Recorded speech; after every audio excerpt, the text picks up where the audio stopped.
Today we're making my sourdough corn muffins. They're so simple and easy to make. They're light and fluffy and the perfect side dish. The batter only takes a few minutes to whip up and is way better than any store-bought mix. Let's go make it.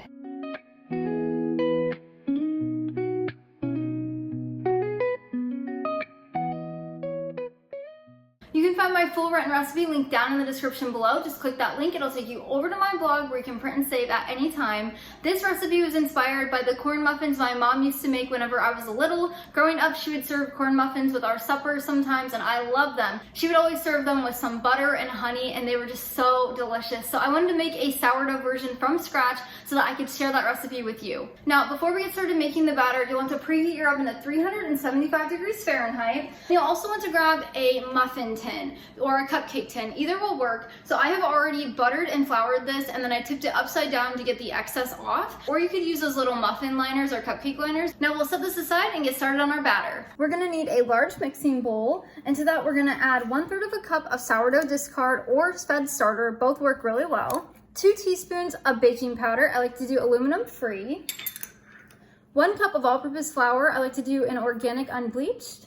1/2 cup of finely ground cornmeal. I like to do organic. And if you can't find this finely ground, you can just take a medium or coarse ground and put it in a blender. Next, we'll add in 1 large egg, 1/4 cup of honey. I like to use a raw, unfiltered honey. 1 cup of milk. I like to use a whole milk, but you could also use buttermilk or any other kind. And finally, 1/4 cup of avocado oil, or you could just use melted butter. That's what I'm doing today because I'm out, but I highly recommend the avocado oil instead. And that is all the ingredients we need. Now we're just gonna take a whisk and we're just gonna mix this just until it's combined. You do not wanna over mix this batter, just like any muffin. So I like to just scrape down the sides quick. Now we're just gonna pull this over here and we're gonna grab our tin that we have prepared. And then I am using a cookie scoop. You could also just use any kind of spoon. And then we're just gonna fill these 3/4 of the way full.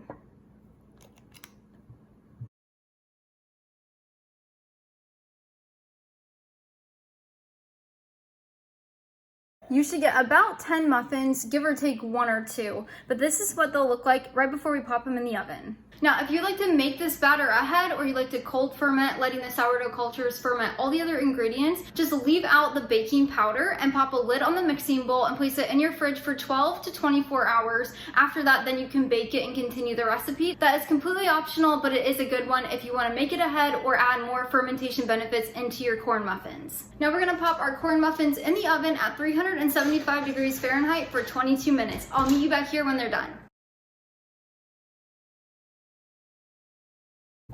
When they're done baking, you'll want to use a tester or a toothpick and insert it in the center.